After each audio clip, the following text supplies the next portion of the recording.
Welcome to the Discover Health podcast, where we explore the power of gut health, nutrition, and lifestyle to help you feel your best every day. I'm Dr. Josh Sharp, your guide on this journey to better digestion, more energy, and overall well-being.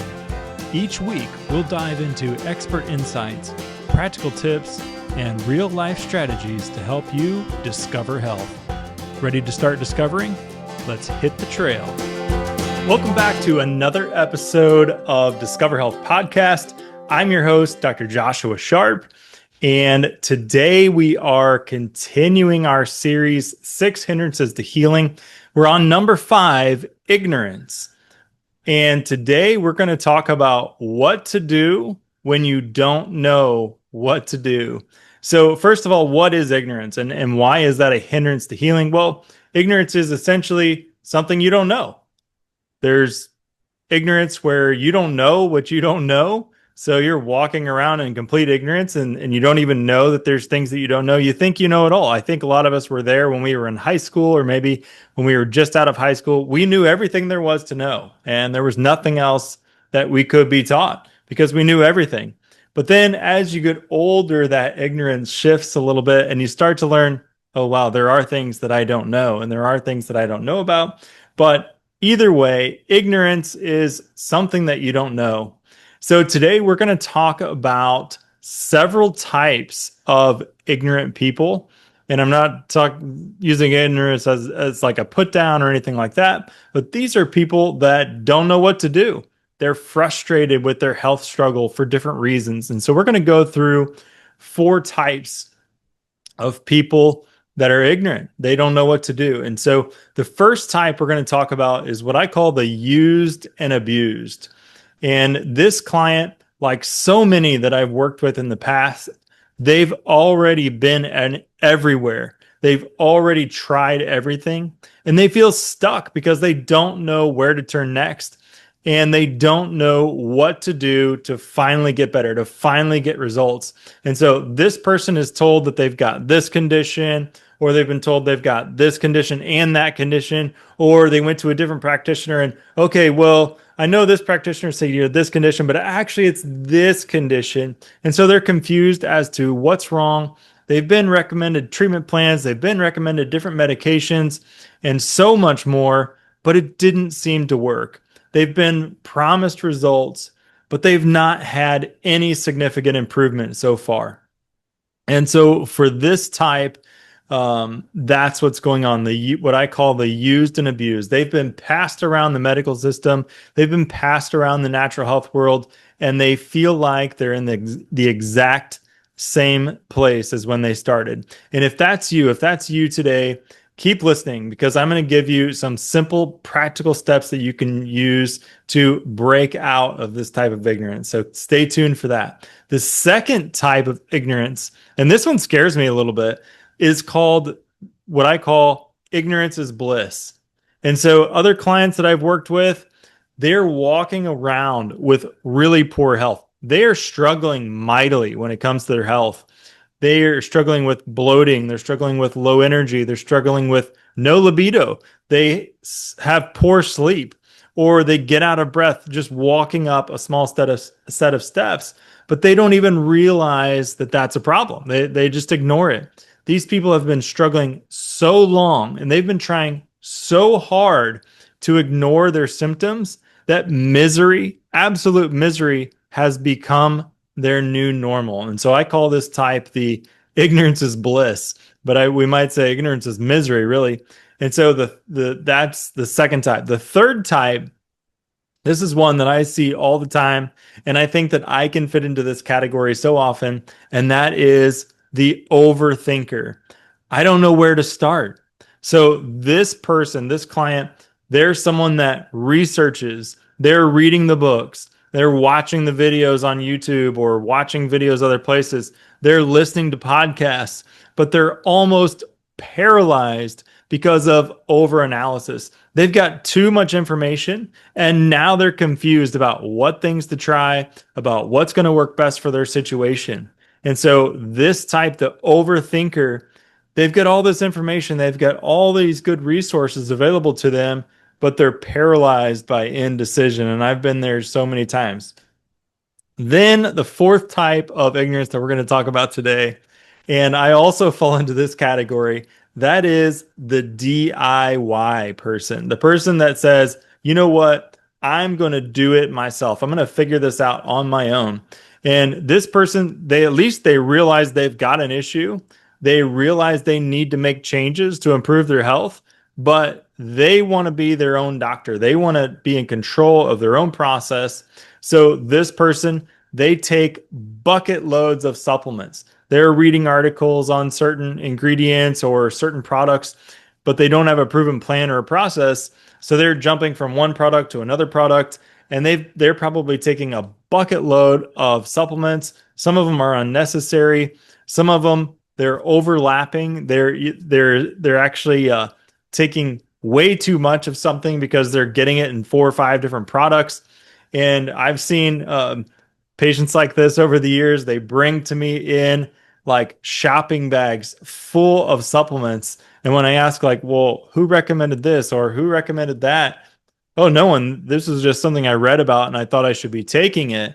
And so when I actually map it out and sit down and figure it out, I mean, they're covering all their bases and somebody else's bases and somebody else's bases because of all the different products that they are taking. But they really don't have a plan. They don't have a process. And they actually don't know when they should quit trying on their own. And I want to say give up, but when they should stop trying to do it themselves and look for a guide who can actually put them on the right path. And so many people that are in this boat, they stay stuck here for years and years. And they're frustrated because they feel like, oh, well, supplements don't work. But really, it's not the supplement that's the issue.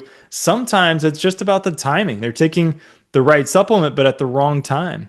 Or they might be taking 10 of the wrong supplements. And so today, we're going to talk about simple steps for all 4 of these types of ignorance or people that don't know what to do. How do I get past my ignorance? How do I get past not knowing what to do? So let's go through some simple steps. We're going to start off with the used and abused. This person, remember, they've been everywhere. They've tried everything. They've sought help from doctors. They've sought help from nutritionists. They've sought help from, functional medicine doctors and so much more.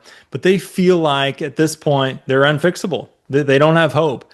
They feel like they've exhausted all their options and like nothing they try is going to work. So they sometimes can be kind of disillusioned. They can feel like they're without hope and why bother trying? But I'm here to tell you that there is hope. And most of my patients over the years didn't come to me first. They tried everything else first before they walked through the door. And in some ways that was a little bit good because at least I knew the things that didn't work. But in some ways it was kind of bad because maybe they had done other treatments or done other processes that were harmful, that caused other side effects, that caused other issues, that then we had to deal with more issues than if they had come in first, if they had come to me first. But it is what it is. We'll meet them where they're at. We'll work with them where they're at and trying to find the best path forward for each person. And so this person is a person I've seen many, many times, the person that's been everywhere, they've tried everything, and they feel like nothing's going to work. Well, if you're that person, if you feel like you've been everywhere, if you feel like you've tried everything and nothing has worked, let me give you 3 simple steps to conquer this type of ignorance. The first step is you got to think about what's your measuring stick? What have you been using to measure your progress? And this is a very, very important thing to think about. But this person that feels like nothing has worked, it's quite possible that maybe they're just not perceiving the benefits of the treatment. And maybe there's signs of progress. Maybe some things are getting better. Maybe their sleep is better. Maybe their bowel movements are better. Maybe their energy levels are a little better. But the question I have is, how are you judging your progress? And what I like to talk about is this phenomenon that occurs with all patients, but we get an issue And this issue is significant enough that we decide that we are going to do something about it. We're going to seek help. And so we'll just use an elbow. We'll just say we've got, we've got tennis elbow or something like that. We've got pain here and it's affecting our life. It's affecting our ability to play tennis or play golf or something. And so we're going to do something about that. I can't tell you how many times that I've worked with a patient with an issue like that. And in short order, not only does that problem go away, but immediately when it goes away, they completely forget that it was ever there in the first place. And now all of their focus, which was completely focused here, now their focus shifts to something else. Maybe it's on their back, or maybe it's something going on with their neck. And so they come in and you ask them, "Oh, how are you doing today? Mrs. Jones," or whatever. And, "Oh man, I'm not doing good." And I'll look at the chart and say, "Oh, wow. Okay. Is your elbow still bothering you?" And they think, "Oh, no, that doesn't bother me for weeks." Like, "Oh, okay. Well, you said you weren't doing well, and you said that if your elbow got better, then, your life would get better. And, if you could just get your elbow fixed." But their focus shifts onto the next thing, the next thing, the next thing, the next thing, the next thing. And it seems like, and we all fall into this category many times, that we're just never satisfied. And one of the reasons why this can happen is we're not measuring progress by anything other than how we feel. And how we feel is always changing from day to day. Our goals are always moving targets. When you achieve a goal, it's never good enough. We want the next one. We want the next one. We want the next one. And so I would ask you, question, what are you measuring your progress with? And so it's such an important factor, especially for a person who's been everywhere and they've tried everything. And one simple thing that you can use, and it works great, is just a detailed questionnaire, like a symptom survey form or a health assessment with lots and lots of questions. And yes, they can be cumbersome to fill out. They can take time, but they're free. And they also make you aware of what's going on with your body. It forces you to think about what's going on with your sleep, what's going on with your digestion, and so forth. Hey friend, real quick, if you've been enjoying this episode and you're looking for high quality, professional grade supplements that you can trust, I've got something for you. Check out our curated online store at discoverhealth.gethealthy.store. We've handpicked practitioner-grade supplements that can be delivered straight to your door. And to say thank you for listening, you can use the code FIRST10 to get 10% off your order. That's discoverhealth.gethealthy.store. Your health simplified. But also, when you compare that to the previous one that you filled out, hopefully before you started treatment, you can look back and see, "Oh yeah, look, I had all of these things before. I didn't even realize that these things are getting better." And so very often people are improving, but the one thing that they came in for, or maybe their area of hyper focus in their mind, hasn't changed as much as they would like or as quickly as they would like. And so it's possible they give up or they move on without giving it enough time, or maybe they're sticking with treatment, but they're just not recognizing the other benefits. And so unfortunately, they get discouraged and they fail to see other areas where they're improving. And it's all because they're not measuring their progress with a valid way to measure it. And so when you compare to when you started, when you use like a standardized form or something, it becomes more easy to see. Now, there's another amazing test that you can do. And this one, it's not free, but it is extremely cost effective and it has significant clinical value. It's a very valuable test and it's called MVX. And it's a blood test. And this measures several types of things, but it shows you actually what's going on with the cell, with your cell health. And it shows if that cell is efficient at taking in its nutrients and doing its normal job. And it is so effective at determining, unfortunately, I mean, I don't want to be discouraging to anyone, but it will give you a score. And this score is actually really, really closely correlated to your risk of all-cause mortality in the next 5 years. Basically, it tells you a percentage chance of how likely you are to die of any cause, any condition in the next 5 years. And it's very accurate at doing that. And so if you use MVX, even if your symptom or your complaint hasn't gone, but that MVX number is coming down, that's a great sign that you're improving your health. Even though you may not be perceiving it on the surface just yet, that's a great sign that things are changing for the better and in making a significant difference, meaning you're reducing your risk of all types of death significantly. If that MVX number comes down, it can tell you if you've got toxicity, if you've got chronic infections, if you've got deficiency, mitochondrial dysfunction, blood sugar imbalances, digestive issues. And it's great because it's cheap, but also it's really clinically significant information. And not all lab tests are created equal. You can have some lab tests that are accurate, meaning you can have some lab tests that are inaccurate. And what that means is the result that you're seeing on the page, you can't really trust that it's the actual result.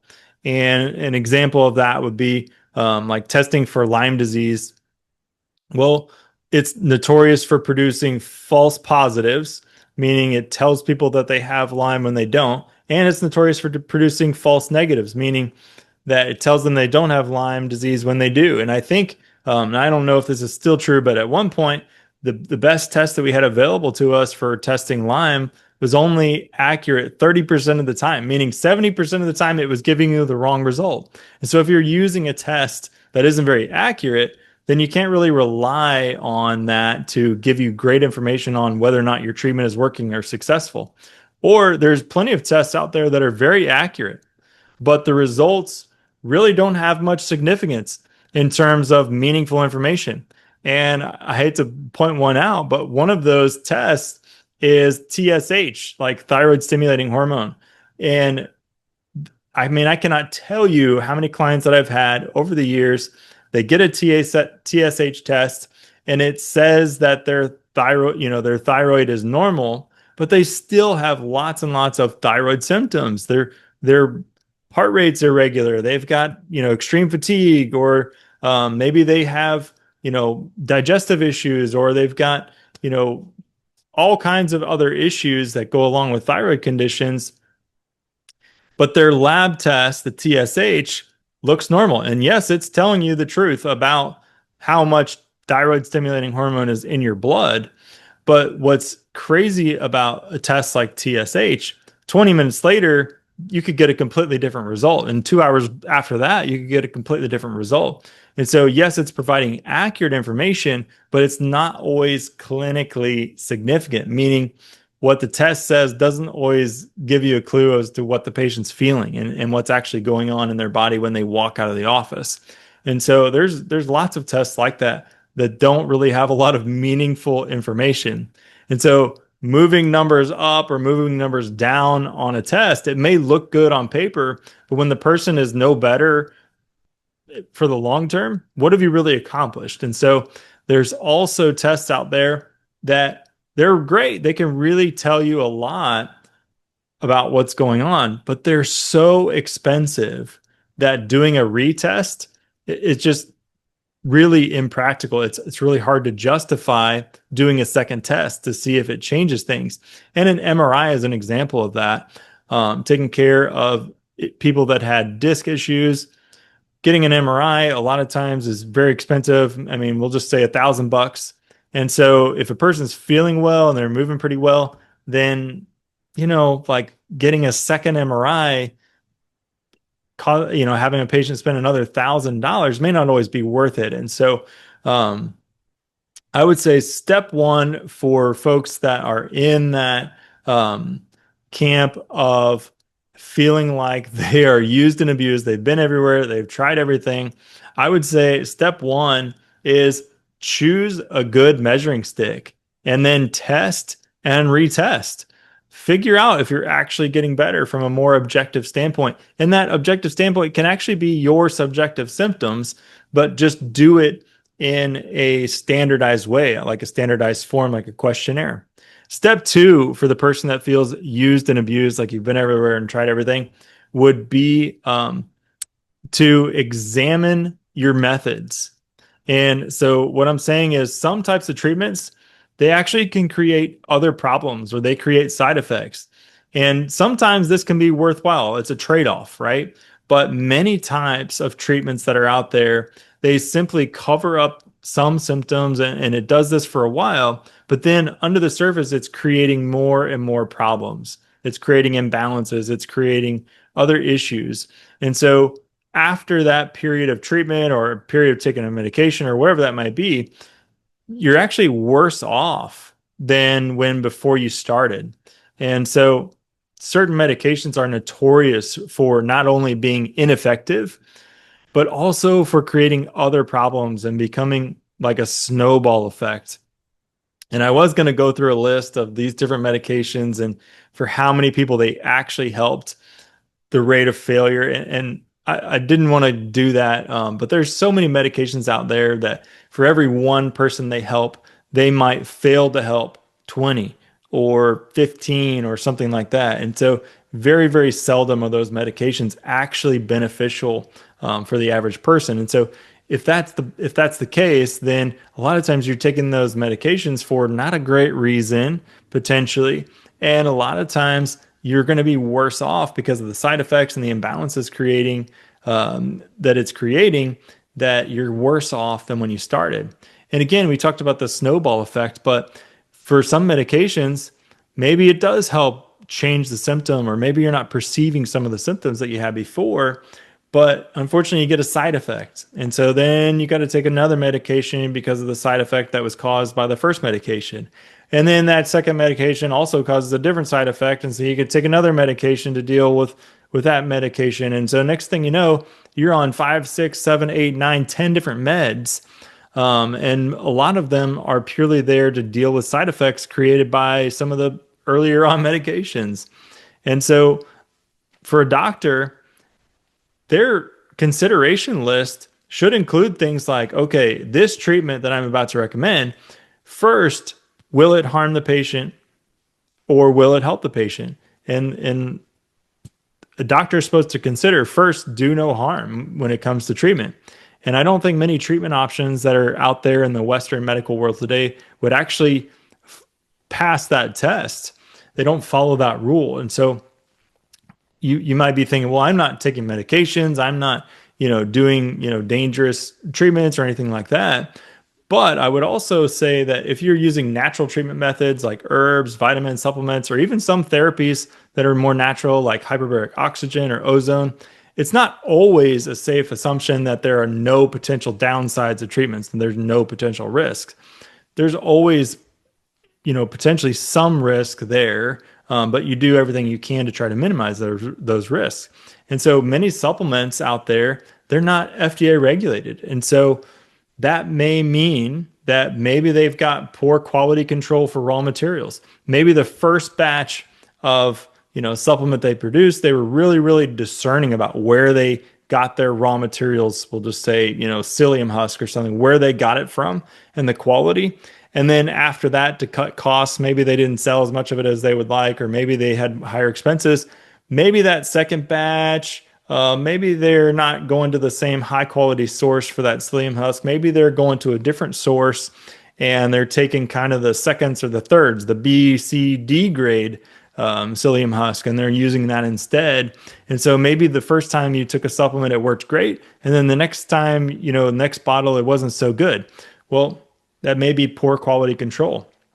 Maybe they've got okay quality control and the materials that's coming into them are quality stuff, but maybe they've got poor processing methods. Maybe they're overheating ingredients and burning off enzymes, or maybe their ingredients are losing potency somewhere along the line. Or sometimes if you buy supplements from third-party sellers, such as, South American jungle retailers, I'm not going to name any names, you might be getting a counterfeit product. And so what's on the label may not actually be what's in the bottle. There's been research that's been done, and huge percentages of supplements sold on retailers like that are actually counterfeit. They're what's in the bottle is not what's on the label. And independent testing of some big box stores that you and I probably go to regularly that took random supplements off of their shelves and tested them. And even one of those tests was done with a well-known supplement retailer that's been around for years and years. They found a large percentage of their products were actually ground up houseplants and not what was on the label. And so I would say make sure that you consider your treatment type, make sure that you're getting good quality products and good quality with whatever you're taking, whatever you're doing. And so maybe you should ask several questions when determining or questioning your treatment method. And I would give you these questions to ask, and maybe you could come up with some more. But the first question I would ask is before you decide to do a certain treatment method is, will this cause more harm than good? Is it going to be worth it in the end? Am I creating a new problem by doing what I'm doing? Or will this treatment method address the root cause of my issue? And so that's a question that should be asked, but is not asked very often. And, there's so many examples out there of medications or treatments out there that are essentially just covering up symptoms, but not at all addressing what's causing those symptoms. Another question would be, will this treatment method have side benefits or will it have side effects? An example of a side benefit is if you decide to change your diet and maybe eat more vegetables, even if it doesn't necessarily take away your condition, or if maybe it doesn't move the needle super significantly with the symptoms that you are having, but you recognize that there are side benefits, that you're improving your health, you're improving your quality of nutrient intake by changing your diet in that way. That's an example of a side benefit. Or a side effect would be you're putting a chemical or a poison in your body that your body has to detoxify. There's going to be side effects with that. And so those are some questions that you should ask. Now, the third step for this person that feels used and abused is you should consider your practitioner. Who are you working with? Were they taking time to figure out the root of the issue? Were they actually, trying to actually figure out what's going on and what's going to be the best process for you? Or are they just kind of running you through and rushing along and not really listening or paying attention? Or were they only focused on one area of your health and then they're just missing or not addressing other potential causes for your issues, like your home environment or like your diet or like your emotional health? These are all very, very important things to consider when you're dealing with a chronic health issue. And it's quite possible that you may need to shift gears on the direction of your focus to get the most out of your treatment. So I remember I had a patient years ago who started having seizures, and they would go catatonic, or basically just like freeze up for 5, 6, 7 minutes at a time. And this person went to hospitals, they went to neurologists, they went to all these different doctors, they were put on medications, they were tested with all sorts of expensive blood tests, all types of imaging and brain tests. And, after a period of time, their issue was no better. It was no different. Nothing was changing. And so, not that I'm, a genius or anything like that, but I ask a few simple questions. And it was revealed to me that this person was living in a house that had flood damage. They had had a flood.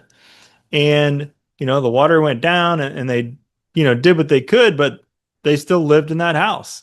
And so that made me think, oh, maybe there's mold there. And amazingly, when this person got out of the moldy house, the symptoms started to improve almost immediately. The symptoms started to improve. They were living in a moldy house, breathing in mold all the time. And so if this person would have just kept going down the medical route, nobody ever asked any questions about where she lived or the environment nobody asked that question. They were just focused on, oh, what's going on in the brain? What are these seizures? Well, you need to give this anti-seizure medication. Well, why are they having them in the first place? She didn't have them before. Obviously, something's different. Well, there was a flood and, the person lived in mold. So where would this person be if she just kept going down the road? I don't even like to think about it because it's quite likely that something really bad would have happened to this person.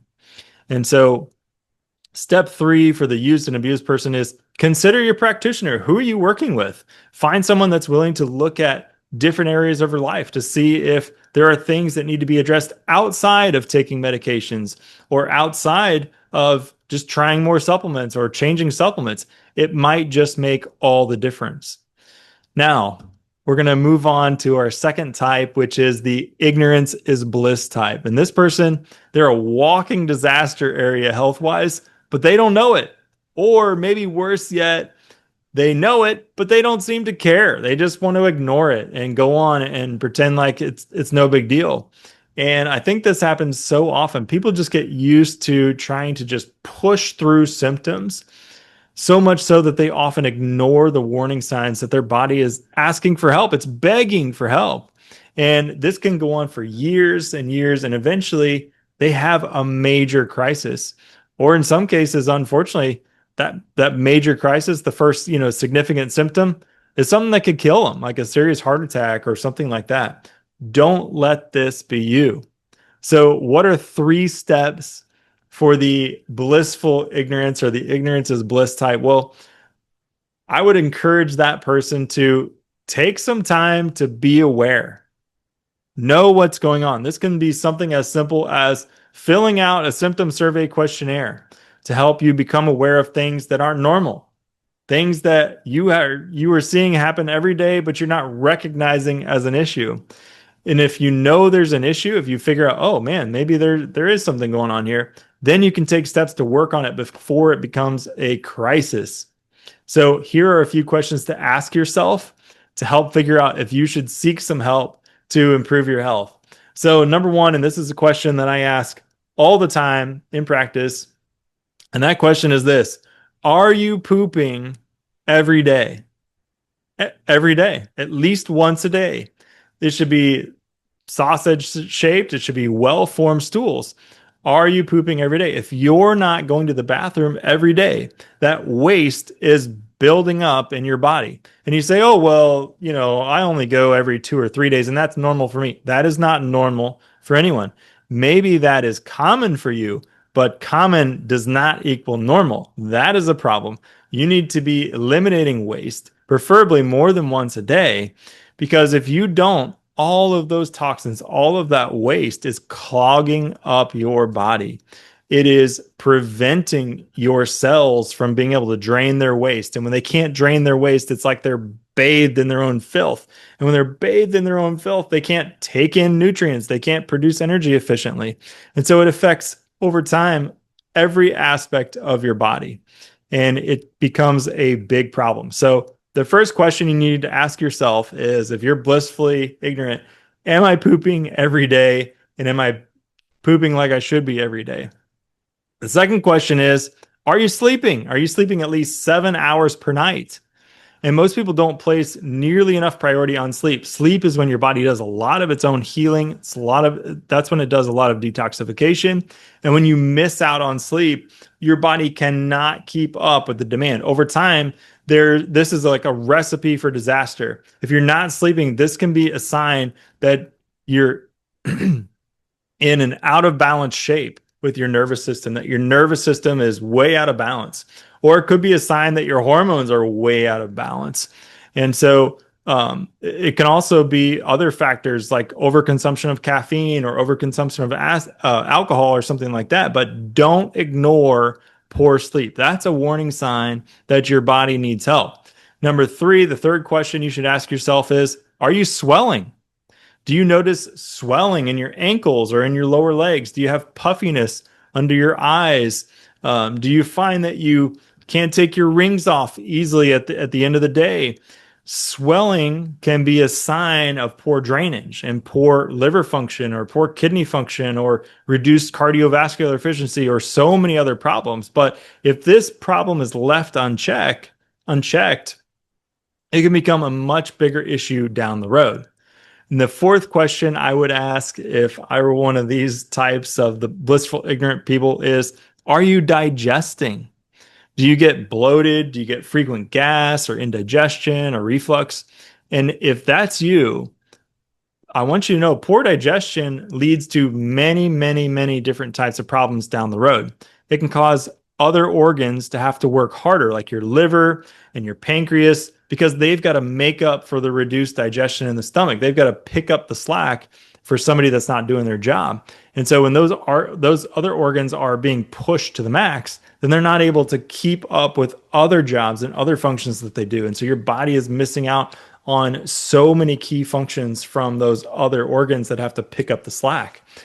Having poor digestion can lead to nutrient deficiencies. You're missing out on key nutrients. Maybe you're not assimilating calcium, or maybe you're not getting vitamin B12, or so many other things that you could be missing out on. Having poor digestion actually makes you more susceptible to bugs, to bad bacteria, to parasites, to all different types of sicknesses, because those digestive enzymes are actually a protective barrier. It protects you from bad things that you may have eaten or bad things that you may have ingested. That helps protect you. So don't ignore bloating. Don't ignore gas. Don't ignore indigestion. Those are signs that something is going on. Okay, now the second step for the blissfully ignorant person is get tested. If you don't know if there's a problem or not, a great way to figure that out is to get tested. If you want to see if you're really okay, if you're telling yourself, I'm fine, okay, prove it to yourself. Get tested. And I'm not necessarily talking about the traditional standard labs that you might get at your doctor or your primary care physician once per year. I will say those tests are effective at determining if you currently need to be hospitalized, but they're not really great at determining if you've got a problem developing under the surface. A lot of those tests really won't show abnormal findings until you already have a major issue that, like, maybe you need to be hospitalized. So a more sensitive test like MVX, like we talked about earlier on, that's a great option. It's cost effective, it's very affordable, and it can actually give you a risk of all-cause mortality, and it's really accurate at doing that. It assesses metabolic function of the cell, along with many other things that can actually accurately predict your risk of dying in the next 5 years. So if you're truly okay, the MVX will say it, and you'll know. It's more accurate than cholesterol, it's more accurate than blood pressure, it's more accurate than blood sugar, and most other traditional tests out there. And so if you don't get tested, then you don't know. And if you don't get an accurate test, or a test that's clinically significant, then the things that you do know may not mean very much. So getting your labs done every year at your doctor, that's great and that's fine. And maybe you don't currently need to be hospitalized, but it doesn't necessarily mean that you're healthy. I've heard so many cases of people walking out of their doctor's office after getting a quote unquote clean bill of health, only to be diagnosed with a very significant condition shortly thereafter, or unfortunately only to have a heart attack or cardiovascular incident or a stroke shortly thereafter. Those tests are great and they do provide valuable information, but they don't necessarily tell you the whole picture about whether or not you're at high risk or low risk. They do tell you if you do need to be hospitalized, and that's great for that. Okay, moving on. Let's move on to our overthinker type. And this is the classic researcher. These people, they're going to be, let's say they're going to buy a washing machine.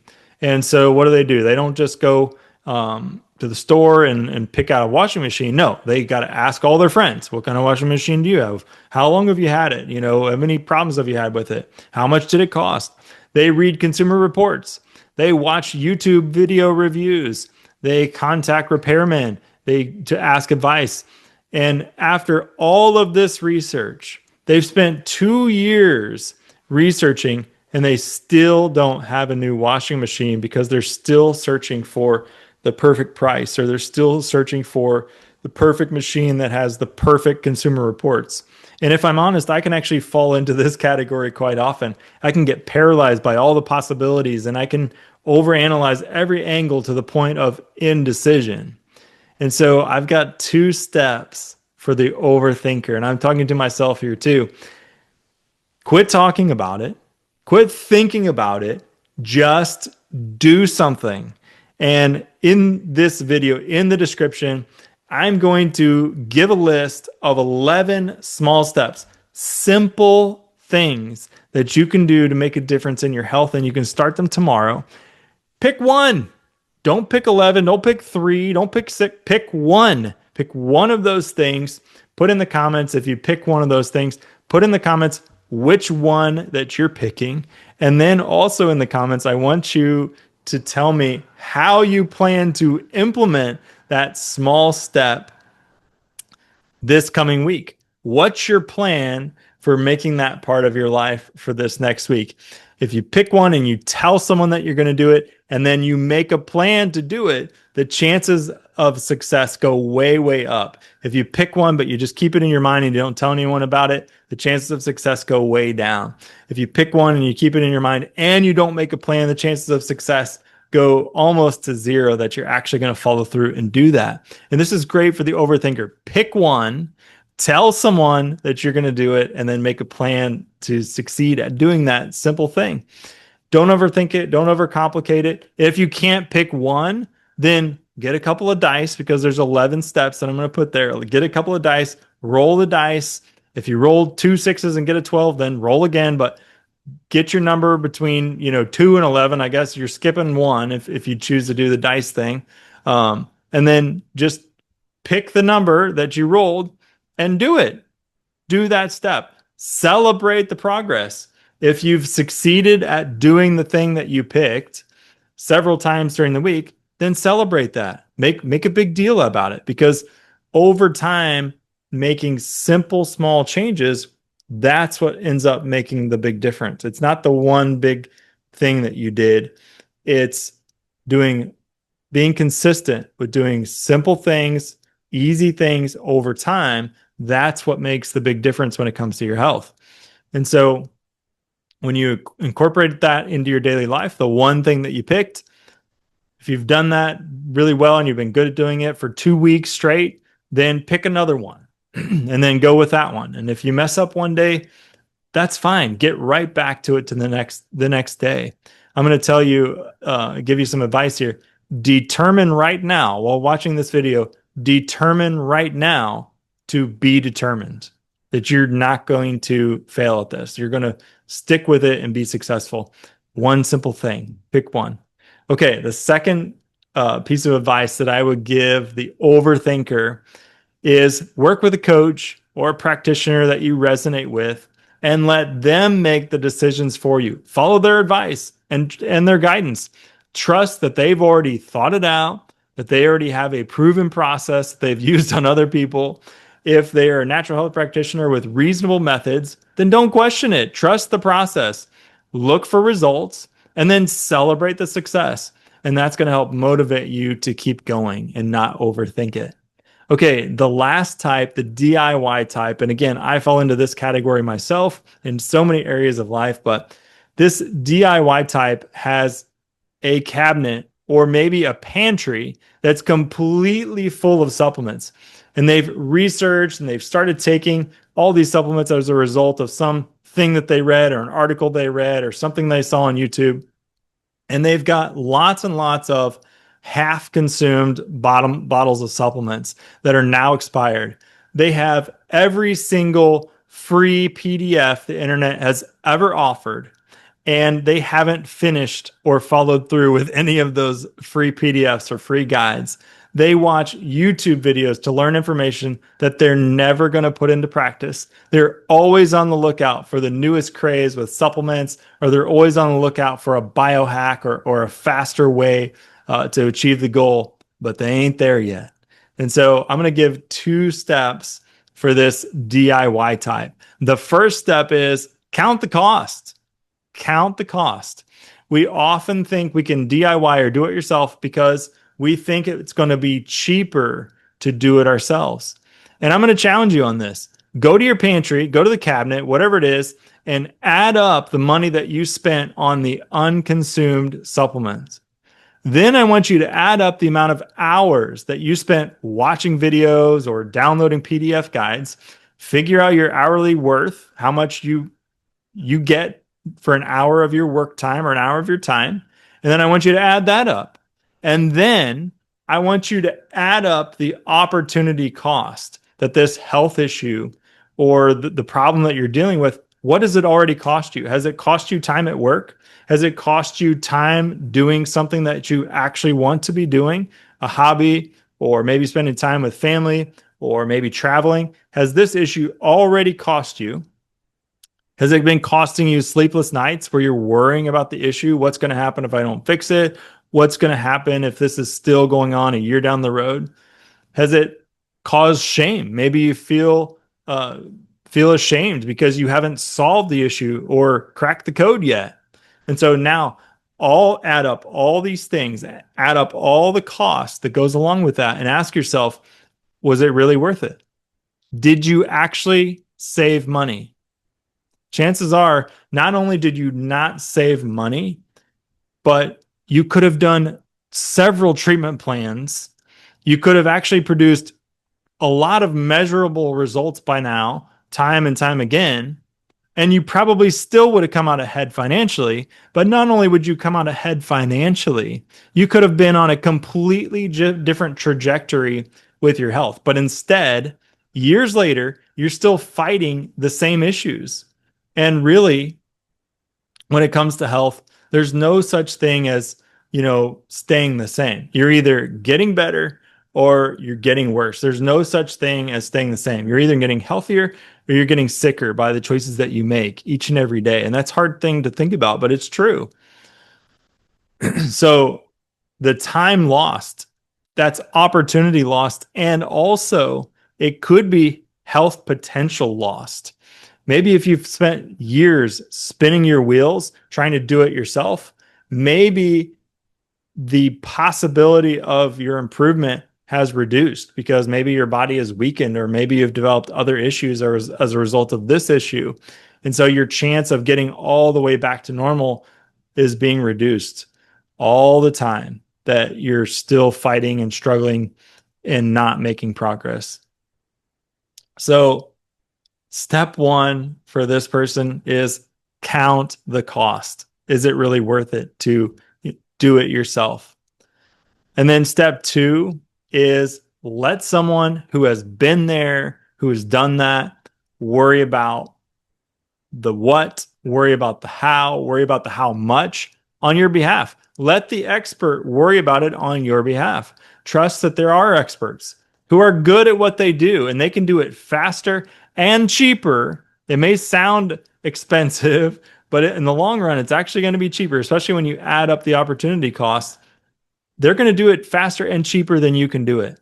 And I learned this the hard way many times in my life. I thought it would save me money by doing certain renovation projects myself, but sometimes when I did it myself, I did something wrong. And on down the road, what I did wrong turned into a big problem.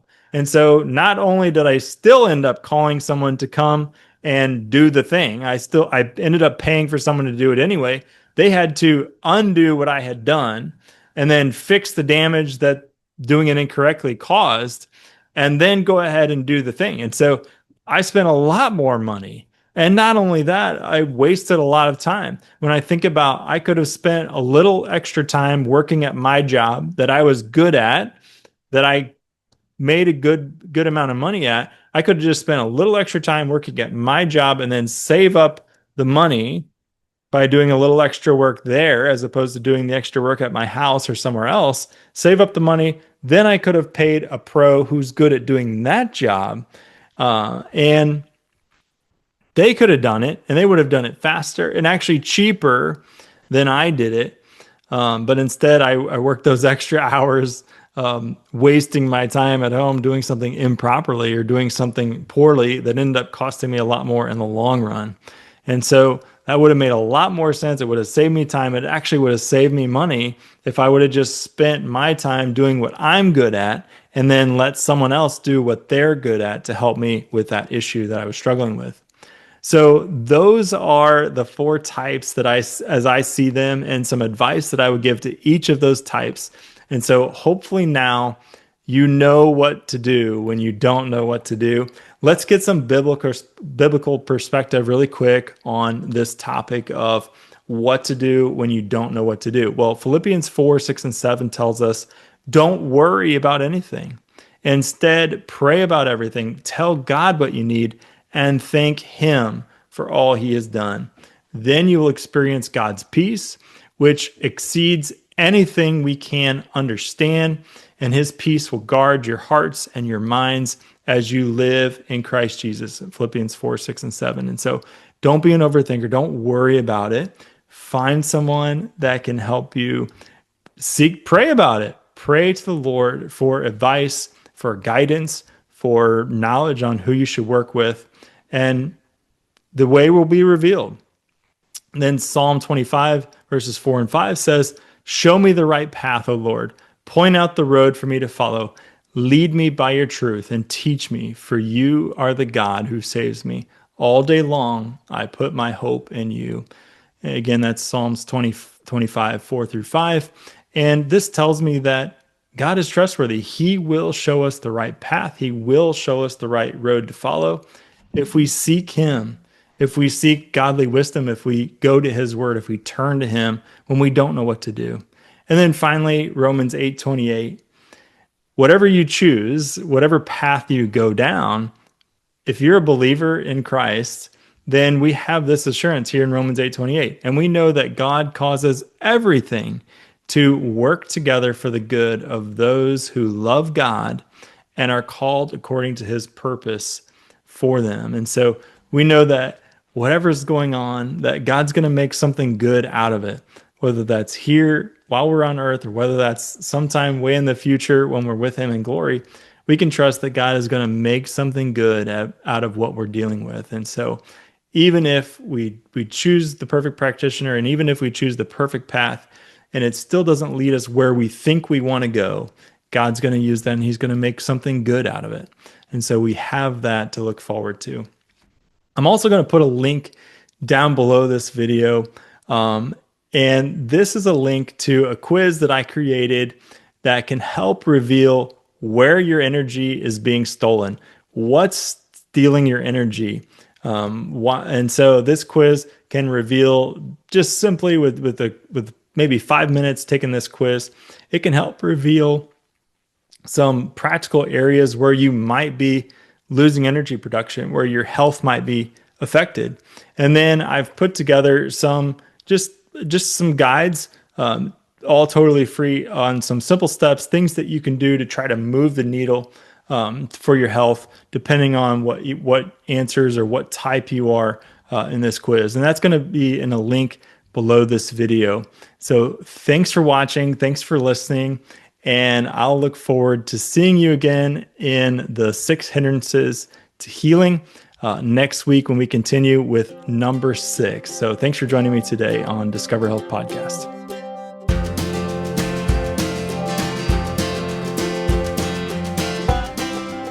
Thanks for tuning in to the Discover Health Podcast. Remember, your health is a journey, not a destination. Keep exploring, and we'll see you next week.